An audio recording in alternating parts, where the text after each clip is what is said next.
সকাল সকাল আমায় বাসায় ফিরে আসতে দেখে বাবা বললেন, আরে রাজ, কাজ শেষ তোমার? আমি বললাম পুরোপুরি শেষ হয়নি, আর কিছুদিন সময় লাগবে। তাই ভাবলাম ছোট বোনের বিয়েটা খেয়ে নেই, তারপর না হয় কাজে মন দেব। দুদিনই তো সময়, তাই না? বাবার মুখ দেখে বোঝা যাচ্ছে আমার কথায় বেশ খুশি হয়েছেন, তবে ভেতরে ভেতরে কষ্ট পাচ্ছেন নিজের ছেলের জন্য। আর আমি হতবাগা, সব জেনেও কিছু বলতে পারছি না। বাবা বলল, ঠিক বলেছ তুমি বাবা, আমাদের হাতে হাতে কিছু কাজ করে দিও। বুঝতেই তো পারছো এত বড় আয়োজন আমাদের একার পক্ষে সামলে ওঠা অনেক কষ্ট হয়ে যাচ্ছে, আর তার মধ্যে ব্যবসার কাজেও অনেক চাপ বেড়েছে। আমি বললাম, চিন্তা করবেন না, আমি আছি তো, বলে বাবার হাত জোড়া নিজের হাতে মুষ্টিবদ্ধ করে নেই। আমার এমন কাণ্ডে অনেকেই অবাক হয়ে যায়, আর তাই আমি হাতটা ছেড়ে উপরের দিকে হাঁটা ধরি। সিঁড়ির কাছে গিয়ে থেমে যাই, কারণ পেছনে শুনতে পাই কয়েকজনের নতুন কণ্ঠ, আর তাই ঘুরে তাকাই দেখার উদ্দেশ্যে। বাবা বলল, এতক্ষণে তোমাদের আসার সময় হলো? খালামণি বলল, আর বলিয়েন না দুলা ভাই, ওর কাজের এত চাপ। আঙ্কেল বলল, হ্যাঁ ভাইজান, কাজের অনেকটাই চাপ বেড়েছে। কি করব বলুন, সব তো আর ছেড়ে আসা যায় না। আমারও কি ইচ্ছে হয় না বলেন দেশে আসতে?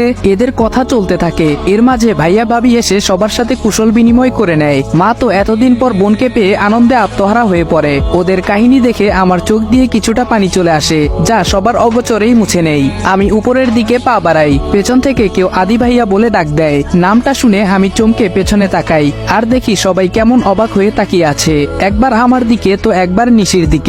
নিশি হলো ইসির ছোট বোন।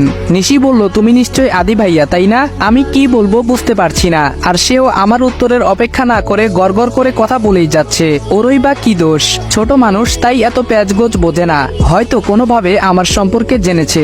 আমি বললাম, তুমি ভুল করছো, আমি তোমার আদি ভাইয়া না, আমার নাম রাজ। আর তোমার নাম?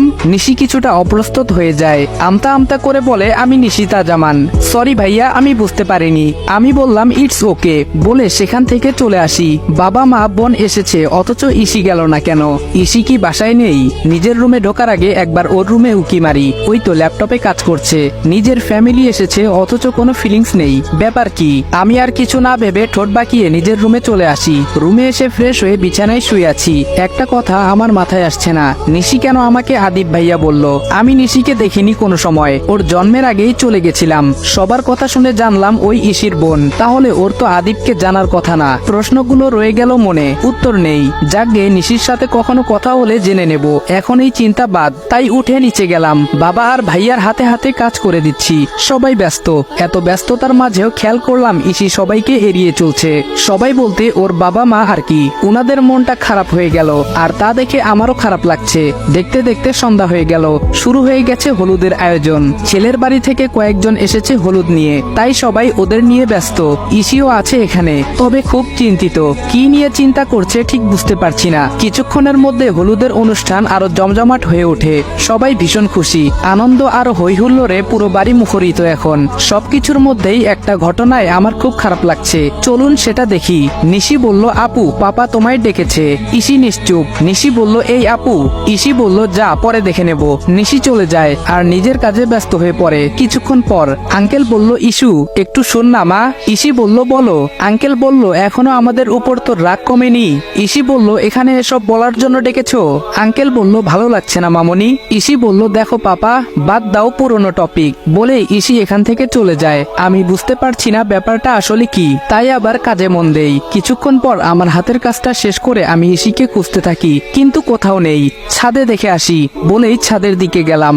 বিয়ে বাড়ির আয়োজনের জন্য বেচারা ছাদটা অসহায় ভাবে পড়ে আছে, তবে এখন অসহায় লাগছে না। চাঁদের আলোয় ঝলমল করছে ছাদের রেলিং গুলো, টবের মধ্যে থাকা ফুলগুলো অপরূপ লাগছে জ্যোৎস্নার স্নিগ্ধ আলোয়। তারই একপাশে রেলিং ধরে দাঁড়িয়ে আছে ইসি, লাল পাড়ে হলুদ শাড়ি পরা, চুলগুলো খোলা, সমস্ত পিঠে এলোমেলো ভাবে ছড়া আছে চুলগুলো।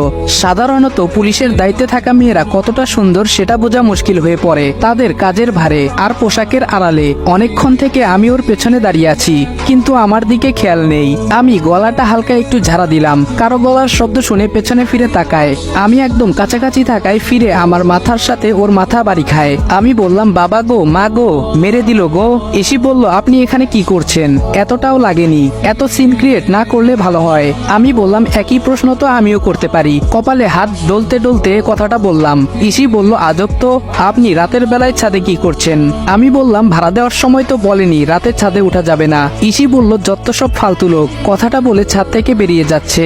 আমি বললাম, ও হ্যালো। রাগের ঠেলায় তো ফোনটা রেখেই চলে যাচ্ছেন, বলেই আমি ফোনটা কম্পিউটার ফ্ল্যাশ লাইটটা অন করতে টান মেরে আমার হাত থেকে ফোনটা নিয়ে নেয়। আবারও চলে যাবে, ঠিক তখন আমি বললাম দাঁড়ান।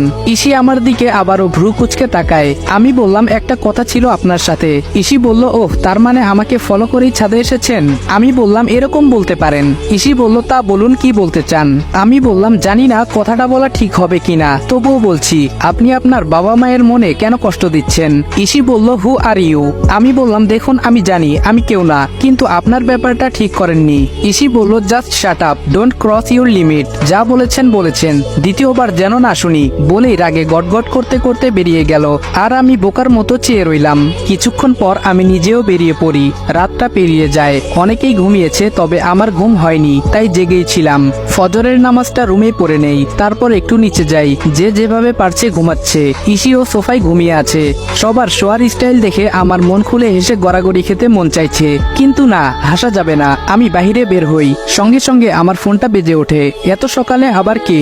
ফোনটা রিসিভ করে অপর পাশের কথা শুনে আমি বললাম, তুমি থাকো, আমি এক্ষুনি আসছি।